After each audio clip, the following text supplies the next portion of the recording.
الفاتحة.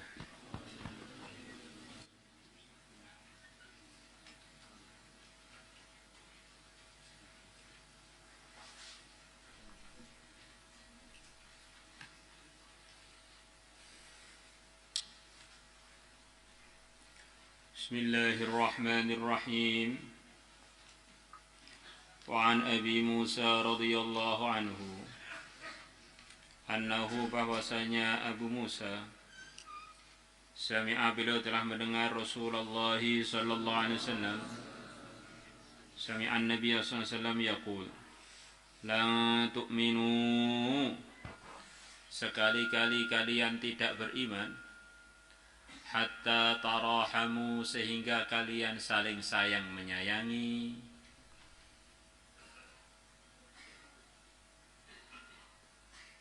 Jadi hadis ini, zahir lafadznya ini begitu seriusnya teguran Nabi kepada orang-orang yang mengaku beriman. Sudah wujud belum antar mereka saling sayang menyayangi? Kalau itu belum wujud, imannya itu belum ada.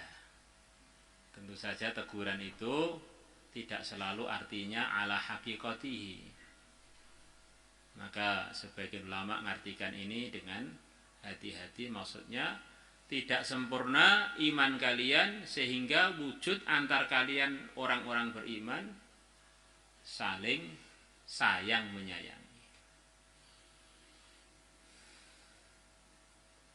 Maka standarnya iman itu adalah para anbiya, orang yang paling sayang kepada hamba-hambanya Allah. Selepas para anbiya adalah para sahabatnya yang mulia Nabi besar Muhammad SAW. Sifat mereka yang langsung disebutkan dalam Al-Quran, walladzina ma'ahu asyidda'u 'alal kuffari ruhama'u bainahum.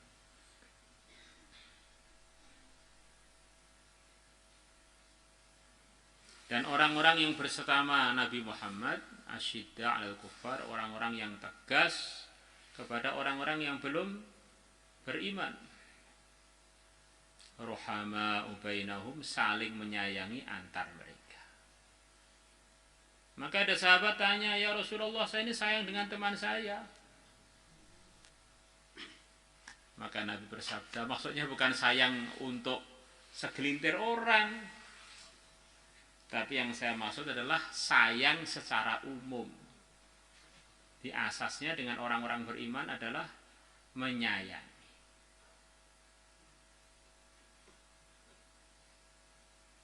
Bahkan diluaskan lagi sebagaimana yang telah terbukti dari akhlaknya para anbiya dan sayyidul anbiya kepada hamba-hamba Allah, wabil khusus manusia dan jin, menyayangi, mengajak mereka untuk taat kepada Allah, iman kepada Allah. Karena para anbiya ini datangnya kepada orang-orang yang belum membawa iman. Rata-rata begitu itu.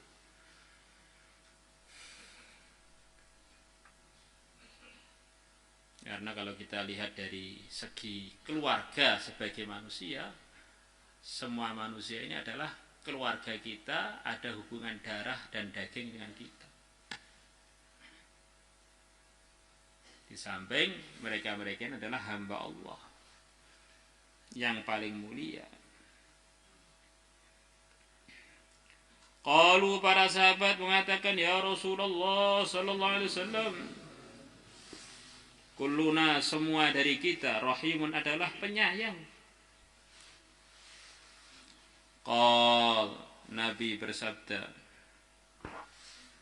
innahu, sesungguhnya yang saya maksudkan, laisa birahmati ahadikum sahibahu, bukanlah sayangnya salah satu dari kalian pada temannya, walakin rahmatul amati, tetapi yang saya maksudkan adalah sayang kepada semuanya. Ini di antara maksudnya rahmatul amah, itu sayang pada semuanya, tidak pilih-pilih hanya temannya tok yang disayangi, semuanya disayangi. Apa bedanya sayang dengan cinta? Beda. Rasulullah itu datang untuk jadi rahmat, jadi sebab datangnya sayangnya Allah kepada seluruh manusia. Wa ma arsalnaka illa rahmatan lil alamin. Tapi kalau cinta itu hanyalah kepada orang-orang yang memang secara agama boleh dicintai atau diperintahkan untuk dicintai. Maka kita sayang kepada seluruh umat. Tetapi kalau cinta hanya kepada umat yang boleh dicintai. Siapa itu? Orang-orang yang sama-sama berimannya. Wa kharraja Tirmidzi bi isnadihi an Jabir radhiyallahu anhu qala qala Rasulullah sallallahu alaihi wasallam Salatun, ada 3 amalan atau 3 perkara. Man barang siapa kunna yang 3 perkara itu fiya dalam dirinya, nasyarallah maka Allah akan membentangkan alaihi atasnya kanafahu naungannya. Maksudnya Allah akan merahmati dia secara khusus, memberikan anugerah kepada dia, anugerah khusus. Wa adkhalahu jannatahu, dan Allah akan memasukkan dia di surganya. Semoga termasuk kita. Rifqun bidh-dha'if, pertama kali adalah berbuat lembut kepada yang lemah. Di orang itu kalau berbuat lembut kepada orang yang setara, mungkin aja memang dia ini takut. Nanti kalau saya nggak buat lembut, diajak sparring repot, babak belur nanti.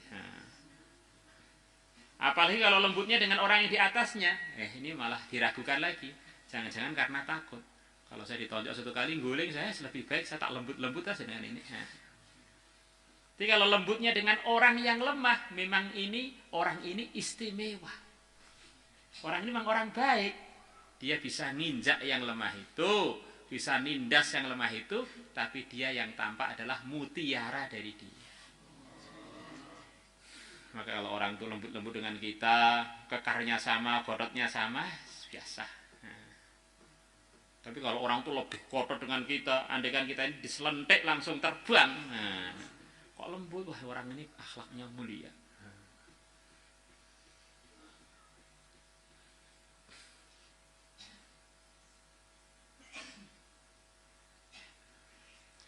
Wa syafaqatun 'alal walidaini, dan sayang. Syafaqah itu sayang campur kasihan, katanya begitu.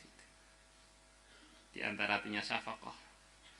'Alal walidaini, atas kedua orang tua, yang mana beliau berdua ini adalah asbab wujud kita di dunia ini.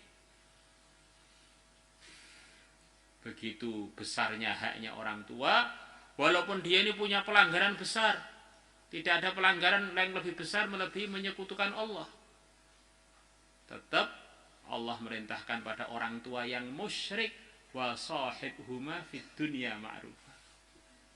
Bergaulah dengan mereka berdua di dunia dengan pergaulan yang baik, walaupun dia ini orang yang musyrik, menyekutukan Tuhan.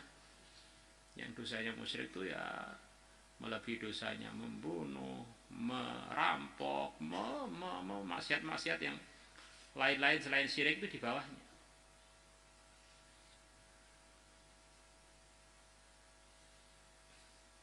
Ada seorang ketemu dengan ulama, dia ini gendong orang tuanya sudah sekian lama, nyuapi orang tuanya sekian lama, nyiboi orang tuanya sekian lama. Maka dia tanya pada ulama tadi, apakah saya sudah bisa sembuhkan hak orang tua kepada saya sebagaimana orang tua dulu telah merawat saya dengan baik waktu kecil saya? Kata ulama, enggak bisa. Anak itu berbakti pada orang tua sempurna seperti baiknya orang tua pada anaknya itu nggak bisa. Saya dulu kan diciboki ayah saya atau ibu orang tua saya, digendong-gendong kan paling sampai umur 5 tahun, 7 tahun, atau 10 tahun, lepas itu sudah bisa sendiri, sendiri, gimana? Ini sudah puluhan tahun loh, nggak bisa. Orang tua itu nyeboki anak, nyuapin anak, ganti bajunya anak, ini hatinya, mulutnya sambil berkata, berdoa, nak cepat gede, sehat selalu, cepat gede jadi temannya orang tua. Tapi kalau anak berkhidmat pada orang tua, walaupun khidmatnya jos, ya Allah kapan matinya, kapan matinya. Begitu itu. Ya nyuapi juga, Masya Allah, kapan ya selesainya khidmatnya ini, kapan selesainya berkhidmat. Beda. Walaupun sepertinya capeknya panjang, tapi juga hati itu juga ada ujian khusus anak pada orang tua gitu itu. Bahkan kalau sudah capek itu sering datang pada ulama-ulama minta didoakan kalau memang orang tuanya sudah waktunya biar cepat berangkat.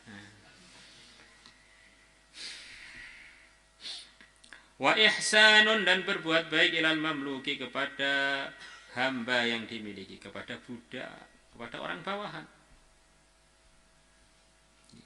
Budak ini makan minumnya, fasilitasnya dari tuannya. Kok tuannya tidak zalim pada budaknya? Memang tuan yang orang yang baik.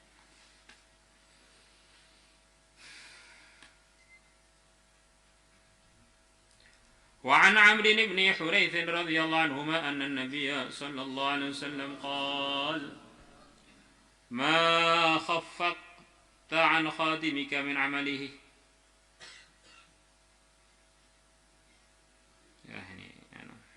loncat aja satu. Wa an Muawiyah bin Qurra an Abihi radhiyallahu anhu anna rajulan qala, bahwasanya ada seorang laki-laki mengatakan, ya Rasulullah sallallahu alaihi wasallam,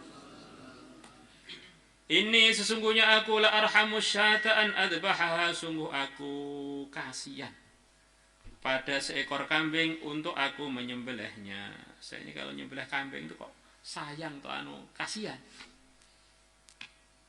Ya, ada sahabat menyembelih kambing itu sayang, kasihan. Menyayangi kambing ini bukan menyayangi istri, nah, menyayangi kambing, bukan menyayangi orang iman, menyayangi kambing. Faqal, maka Nabi bersabda, in rahimtaha, kalau kamu menyayangi kambing tadi, rahimakallah, maka Allah pun akan sayang kepada kamu. Menyayangi kambing, datangkan sayangnya Allah.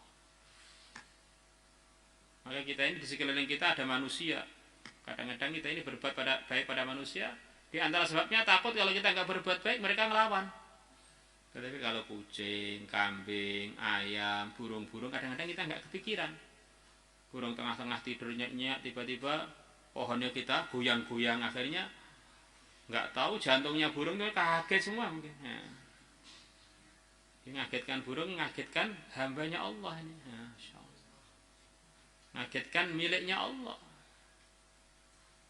Ada seorang wanita mengzalimi kucing, dikurung, tidak diberi makan, diberi minum, akhirnya mati. Maka wanita tadi dimurkai Allah, dimasukkan neraka. Maka Islam ini mengajarkan sayang sampai kepada hewan-hewan, jangan mengzalimi. Ada seorang wanita diculik oleh musuh agama zamannya Nabi.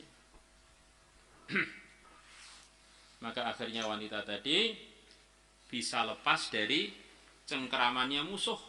Akhirnya dia naik ontanya musuh, akhirnya berhasil lari sampai ke Madinah. Kemudian wanita tadi bernadar. Kalau saya bisa sampai ke Madinah, onta yang menyelamatkan saya ini akan saya sembelih. Onta menyelamatkan, malah mau disembelih. Maka akhirnya wanita tadi sampai ke Madinah. Begitu sampai Madinah, nadarnya wanita itu didengar oleh Rasulullah SAW. Maka oleh Nabi nggak boleh dilaksanakan. Bahkan wanita tersebut dimarahi Nabi.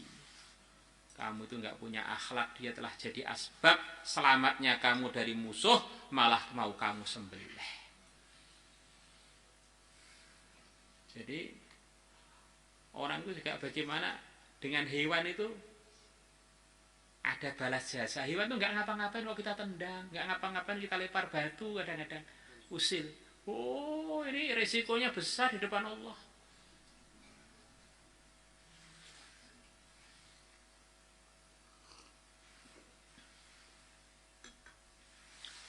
La ilaha illallah.